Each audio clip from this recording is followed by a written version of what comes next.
New York best-selling author Daniel Pink shares a science-based approach to the art of persuading, selling, and motivating yourself and others. Lesson 1. A Tumen. Finding common ground. Simply put, you have to understand the other person's perspective first. You need to get inside the head of your prospect and understand their perspective. The interesting thing about this is the people that are 100% confident and feel full of power are bad at understanding the other person's perspective. People with lower self-esteem or less confidence in themselves are great at understanding the other person's perspective. This is because their survival depends on respecting another person's perspective, their boss, their parents, because they have the power over them. Typically speaking, a powerful boss or CEO has a distorted perspective because of their high status and powerful position. For example, a rich person struggles to see the perspective of a poor person. So for a boss or CEO, you have to decrease your feeling of power to increase your empathy and understanding of another person. Empty chair exercise. A common practice when having a group meeting is to have an empty chair. This chair represents the customer. So you're imagining that a customer is sitting there, listening to the meeting and thinking what they would be thinking around the topic being discussed. Is what you're talking about ethical, or is it manipulative? So when you are writing sales copy, you have to imagine that empty chair. Is what you're doing, if the customer knew what you were doing, is it in their best interest? So perspective taking is using your head, but empathy is using the heart. Think of stereo with panning left and right. When we are in a persuasive encounter, it can be a very fast and intense encounter, facts, figures, emotions, nonverbal behavior, overload. It's often hard to get the perfect balance between the head and heart, so sometimes you need to de-stress the situation by focusing on the facts and customers' interest, less of their emotional pain around the product. Use emotions as signals. If you're selling a product and the customer is angry, annoyed, frustrated, or any other emotion, it is usually a sign of a deeper reason, not necessarily you or your product listing. You have to hypnotize, speculate, or make an educated guess about what is really going on to explain the customer's emotional state. Maybe it's the price, she is experiencing money problems, and she is annoyed she can't afford it, etc. Next, you could ask the customer a question: would you be interested in a 5-payment process policy? Or did you know that you can put down a deposit and pay in a month's time? Read their emotions, state. Hypnotize, speculate the reason why. Ask a question or offer a solution to that emotion. Lesson 2. Serve your audience. Ultimately, as a seller, or a persuader, we serve other people and try to move them to a better place. To be a great salesperson, you have to be a decent and ethical human being, not a manipulative person tricking people.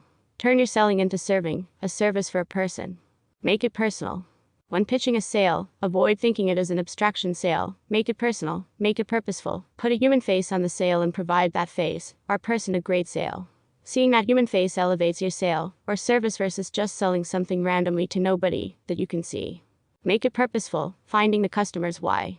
Often you do things because you care about a specific thing. You paint because you care about painting. You help your mother because you care about them. Care, the real why, is the emotional heart that motivates people decision making. Make your sales pitch hit the nail on the head on what it is the customer really cares about around the product you are selling them.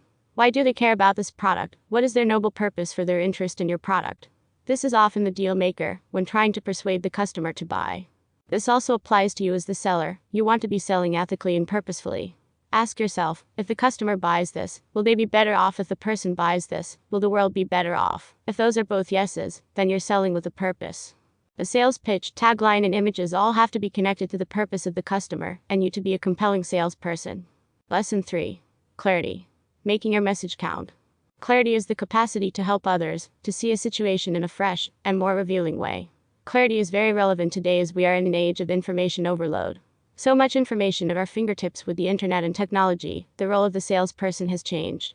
Today the customer knows as much as the salesperson in relation to the product being sold. The role of the salesperson is to curate all of that information, which is filtering out all of the important parts, to give clarity to the customer. Giving contrast between one solution to the next really adds clarity in the mind of the customer. Compared to what? You also have to reduce the number of choices the customer has. Too much choice is overwhelming and leaves them confused.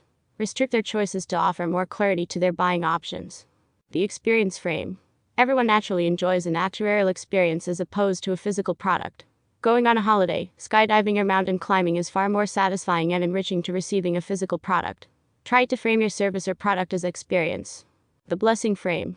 Adding a small negative feature of a product can add a little bit of contrast and can emphasize the next feature that you tell them about. Say the product's outstanding features over and over again dulls their impact as you tell them. The customer starts to lose interest when you add no contrast. For example, the product requires charging every 2 hours, but the power of the motor means that you will be finished in 30 minutes flat. The potential frame. People respond to a little risk more than absolute safety.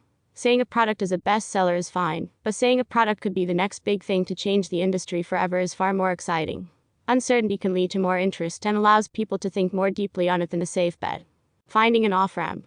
You need to provide a very clear direction to getting to their direction. Closing a deal is about offering a very clear and simple course of action that they need to take to get the product. Confusion and an unclear closing dents their confidence and does not prompt the customer to take action. Thanks for watching, and make sure to subscribe to Wise Old Goats.